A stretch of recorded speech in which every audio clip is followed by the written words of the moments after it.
Hey guys, I'm Sense. I want to take a look at a mouse review.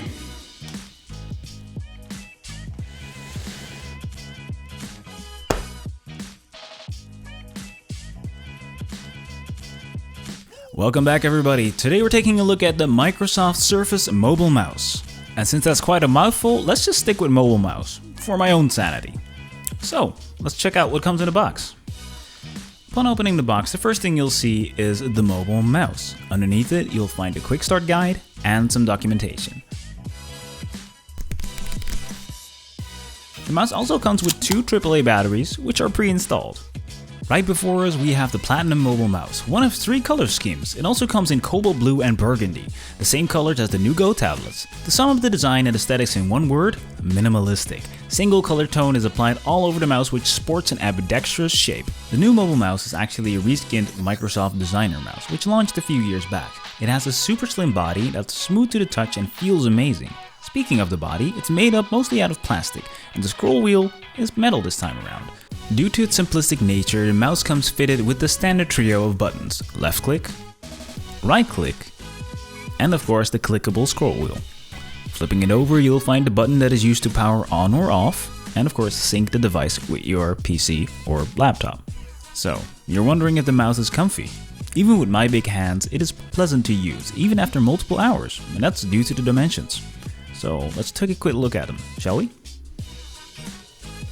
It has a length of 10.7 centimeters, a width of 6 centimeters, and a height of 2.6 centimeters. The device weighs in at a respectable 79 grams when used with the included alkaline batteries. I personally use NIMH rechargeable batteries, and these will bump up the weight by 2 grams. Thanks to its height and weight, or should I say lack thereof, it is extremely portable. You can easily stash it away in a laptop sleeve or a back compartment without adding any major bulk. Looks like the mobile mouse is living up to its name.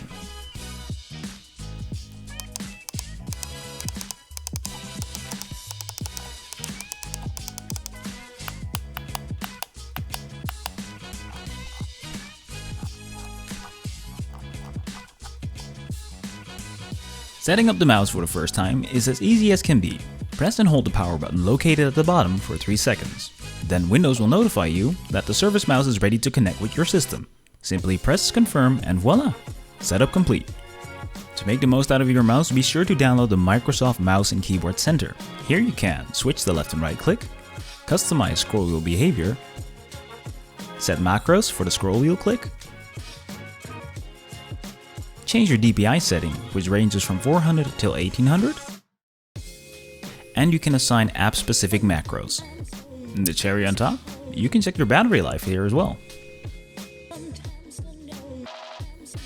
So Sense, great product, right? Yeah, hold on there, guys.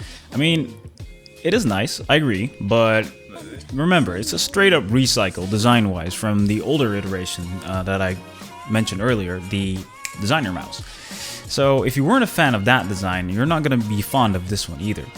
And the other downside, I think personally, it can be a bit too low because, well, if you are a palm gripper or a claw gripper, it's not going to be comfortable. Fingertip is fine, but I guess it had to be this low to be ultra portable.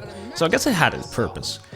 Other than that, I think I would like to see a rechargeable battery installed with a USB-C port. So it could be less of a hassle if your battery runs out, if you're not, properly monitoring it. Well, that being said, would I buy this today?